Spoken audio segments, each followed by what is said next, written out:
खुलुमबाय बे समाव बडलेण्ड इंखं टेलिभिजननि स्टुडिअ आं मिथिका नार्जारी दिनै फुंबिलिनि गाहाय रादाबफ्राव दङ। जनाय सिलिखागुरि गामिनि समाज सिबियारि तुलसी बसुमतारिया 77 बोसोर बैसोआव रुंसारि जाबाय। सिलाफोथार ओनसोलनि सिला बालिगाव आंगनबादि मिरुनि हालोदा जोबोद गाज्रि।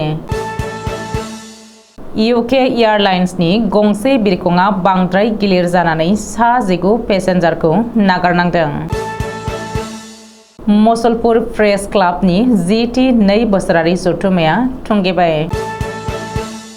फैगौ 24 जुलाइआव जानो गोनां रायजो सभा बिसायख'थिनि थाखाय डक्टर S जयशंकरआ नमिनेशन होबाय। हिमाचल प्रदेशआव दैबानाजों थैनायनि अनजिमाया सा 34 सिम सौहैबाय। हावलियाव गोबां ड्राग्स आरो रांजों लोगोसे सानै हमजादों। बर' थुनलाइ आफादनि 63थि बोसोरसालिया जथुम्मा खुंनायनि बानजाय आफाद दानो बक'आव रायजोनि मेल। दानिया फै आबुं रादाबाव।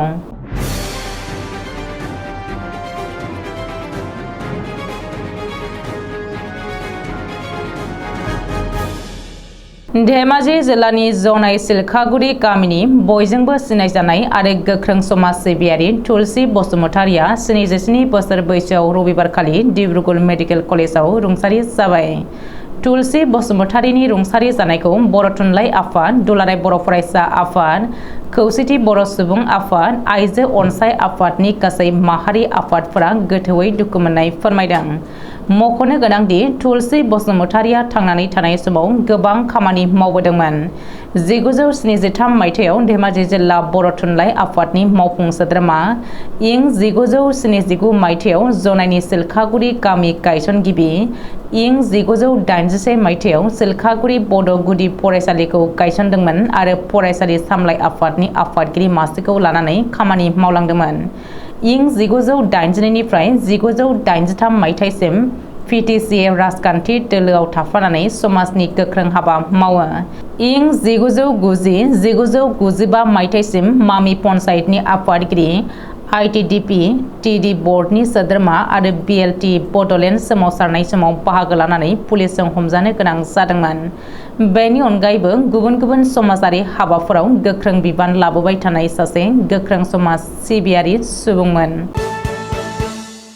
धेमाजि जिल्लानि सिङाव थानाय सिलाफोथार दख'रानि सिला बालिगाव गामिनि अंगनबादि मिरुआ आथिखालाव जोबोद सोरलां बोरलां आरो गोजाम बायला जिला जानानै दङ। अखा हानाय समाव उखुमनिफ्राय अखा सेरनाय नुनो मोन्दों। सिला बालिगाव आंगनबादि सेन्टारनि उन्दै उन्दै फरायसाफोरा सोलोंथाइ लानायाव जेंना जानानै दङ मिरुनि न'आ बायला जिला जानायनि जाहोनाव। लोगोसे बे फरायसालियाव फरायनाय सा 40 फरायसाफोरखौ ओंखाम जाहोनाय लोंहोनायाव जेंना जानानै दं होननानै खौरांगिरिनि सिगाङाव फोरमायदों आंगनबादि मिरुनि मावफारिया आरो फरायसाफोरनि बिमा-बिफाफोरा। लोगोसे न'खौ लुनानै एबा रिपेयारिं खालामनानै होनो थाखाय सरकारखौ खावलायदों।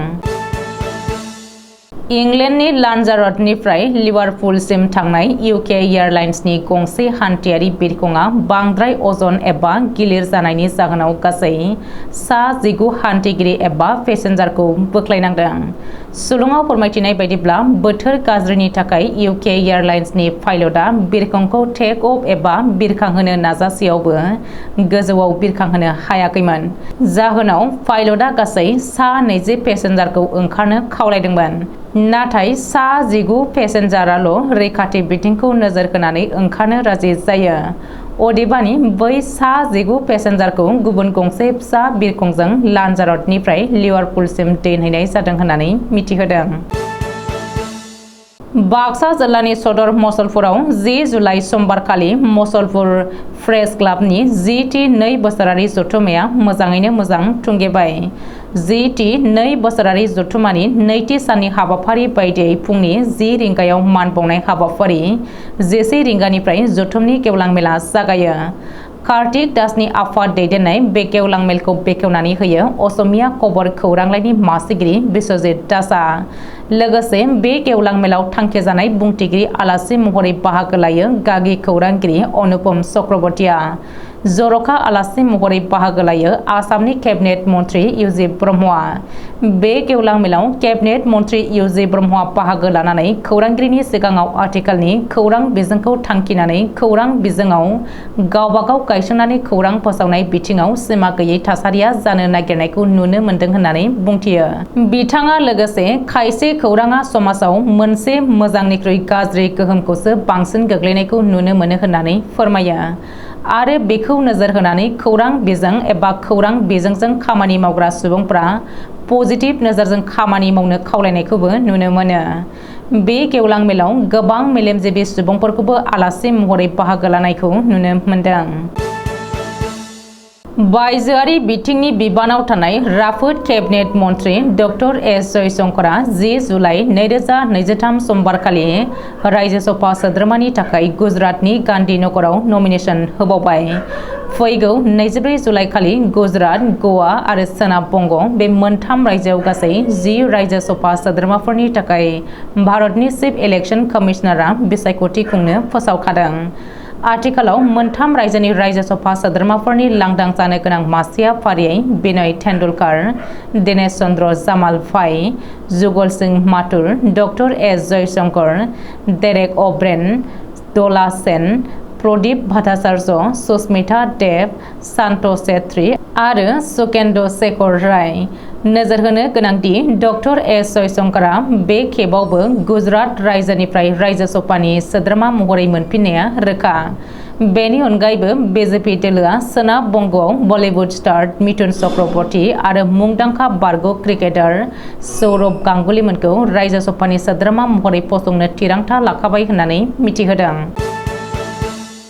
सा भारतनि गोबां रायजो फारियै दिल्ली, हारियाना, पान्जाब, हिमाचल प्रदेश, जम्मु आरो काश्मीर, उत्तराखन्डआव आथिखालाव गोबां अखा हानायनि जाहोनाव गोबां सुबुङानो हालाय-हाफाय जानांदों।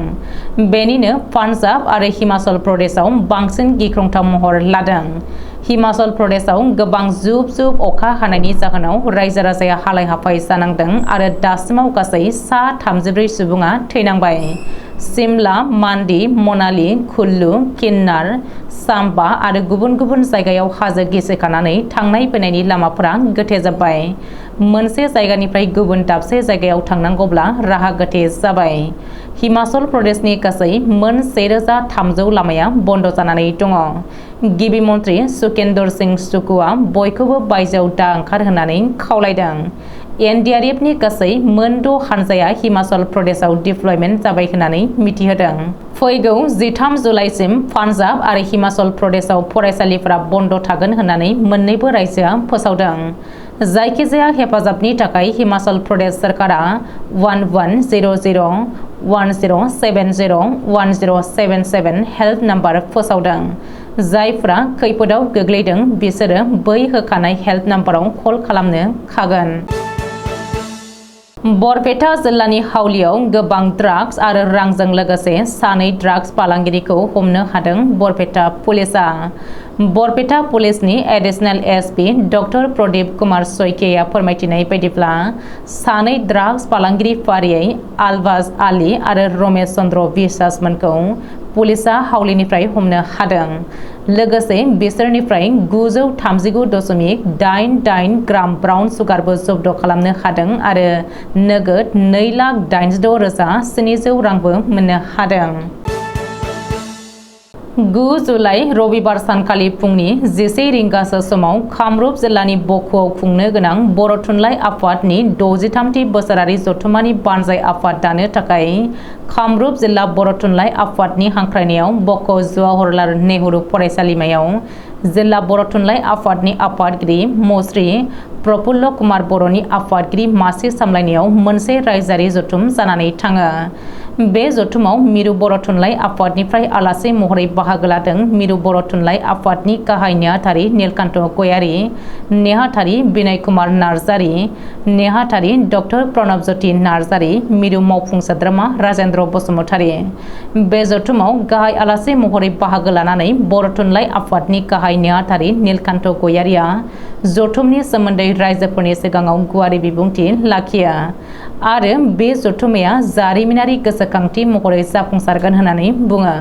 नीलकान्त गयारिया गावनि बिबुंथिनि गेजेरजों बे जथुम्मायाव आसाम आरो बड'लेण्डनि अनगायैबो नेपाल, बांलादेश, त्रिपुरा, सोनाब बंग, मेघालय आरो दिल्ली एनसिआर बायदि बायदि हादर आरो हादरसाफोरनिफ्राय थान्दै बाहागो लाफैगोन होननानैबो फोसावदों।